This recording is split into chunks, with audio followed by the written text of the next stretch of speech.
we have rules against foreigners contributing to our campaigns. There are rules against foreigners gifting the president anything, the emoluments clause. Is that something that is actionable, or is there a way that Donald Trump has tried to skirt this? Is he handling this differently? Right. I mean, it is extremely alarming because, in part, it's hard to get at who is buying those the cryptocurrency. So it's even harder to figure out, for those of us on the outside who are not necessarily trying to hold him accountable, but simply figure out who has given him money. That's difficult to do. But yes, I think that again, these are laws, rules, constitutional provisions that have been in place, but they haven't been tested like this. So the way in which they're enforced and people are held accountable for violating them is really uncharted territory, and it's going to be hard to do that in this context. And so while, yes, we have those rules, yes, we have those laws, it's not clear how to enforce them, and it's very clear what the risk is involved, because anybody who can funnel money to the president without, having to make that very clear what's going on, the amount, and in what way, could be buying influence. And that's just, again, it's the dictionary definition of corruption. There are also still questions about how much the public cares. I mean, Democrats obviously care. Democrats are yelling about it. But how much does the broader public care about this, and how much of it has been baked into who Donald Trump is? What do they accept after watching him the first time around? There's an interesting wrinkle, though, when you look at conservative media and the way that they're reacting to some of this stuff. I want to play Tucker Carlson and Sean Ryan reacting to news of the Qatari jet. I see all these negotiations going on in the Middle East, and then I don't know when these buildings were approved or when these deals got done, but then I also see there's a brand new hotel going up in Dubai or Abu Dhabi and another one going up in Doha, I think. And I'm like, did these just get done also with the deals that just happened over there? Or was this earlier? You would probably know. No, I don't know. You don't? I've not made $1 in the Middle East, not one. Well, I mean, you're a lot more on the inside than I am. And No. I'm just a visitor and a traveler and a watcher. But I don't, there's that stuff kind of worries me. It's what seems like corruption. Yeah. Strange exchange, to say the least, there. But Governor, what do you think? Is this something does this ever break through? Listen, I've had more conversations with people who are big Trump supporters about any number of things, and it's kind of like right now it's kind of pointless. They just kind of look the other way, same way that Democrats were about Joe Biden. So here's what I think the problem is, Katie. You had, and I'm glad you guys covered it this way. You had the Clintons, and you remember Whitewater and all that stuff, and then you got Biden, and you got Hunter Biden, and efforts that apparently Biden made to curry favor with others on behalf of his son. And now you have all these things going on, and you had stock trading from congressmen, where they were making money betting on certain stocks that came out of their committees, is what I'm told. And, it's the public is like, wake me up when something happens that I really care about. I think the public is so soured on politicians that they just think they're all crooks. They're all corrupt. And by the way, so why are they picking on Trump? And by the way, why did they cover up Biden and he was incapable? And that's the kind of the conversations that go on, Katie. And at the end of the day, if there is something that is illegal going on, that's where prosecutors step in, and that's where they do things. For me, this is such a bizarre world. I was in public office for 30 years. I never thought about doing anything that could work to my benefit. I said it before that I operated with a certain sense of paranoia. I don't want to do something where I get called before the ethics committee or something where my mother would just shake her head and say, Johnny, why did you do that? I just have a different approach to this. And as it relates to the White House, when I was a kid, we had a little White House underneath our Christmas tree.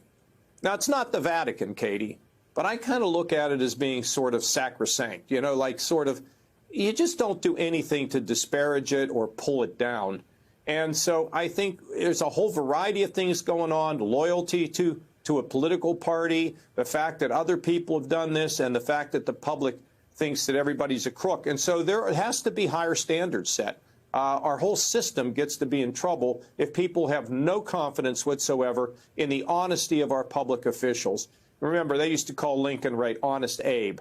You know, the things they would say about the great ones. We need a return to that, in my opinion. So NBC News has now confirmed that the big jet parked here on the tarmac in this footage from February is the exact same plane that President Donald Trump plans to accept as a gift from the nation of Qatar. This is that plane at Palm Beach International Airport in Florida. According to NBC News, this same plane, it's a Boeing 747, it's now parked at a different U.S. airport. This was it in Florida in February.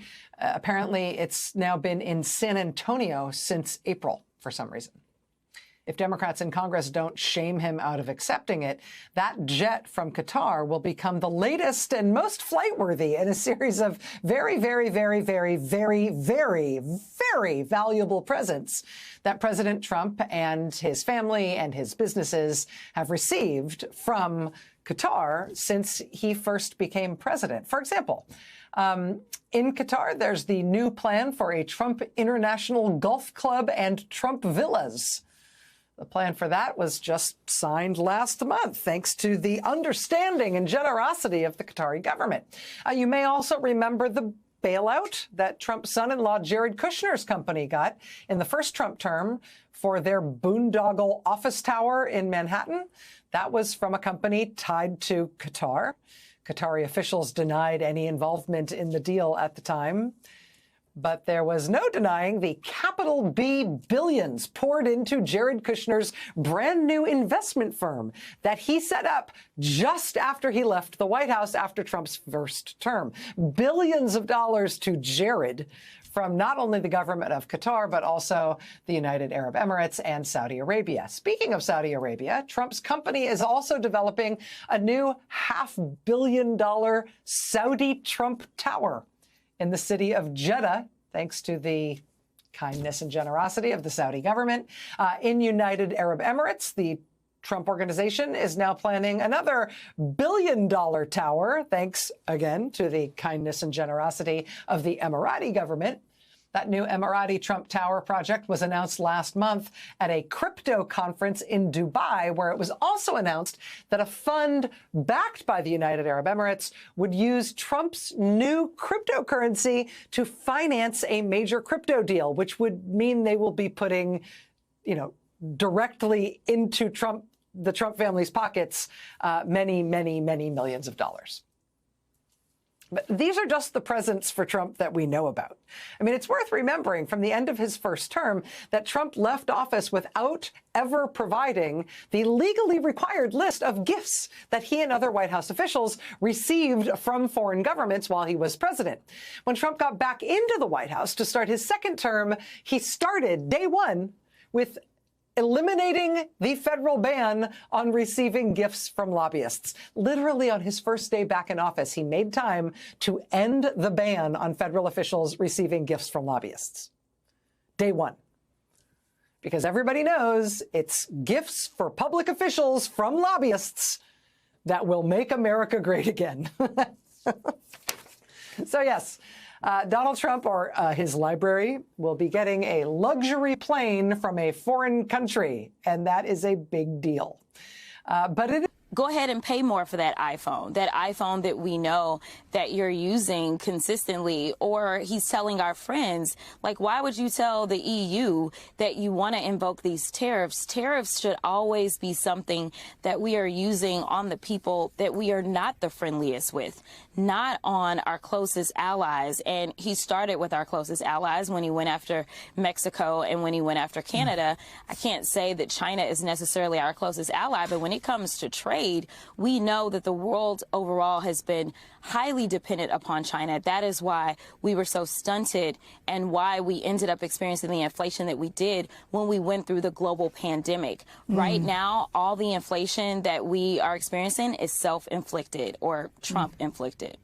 I'm curious, if the Democrats take over after the midterms next year, the House and or Senate, do you think they're going to push for investigations into Trump's family and the whole crypto acquisitions that he is getting? Well, Alex, I'm glad you asked.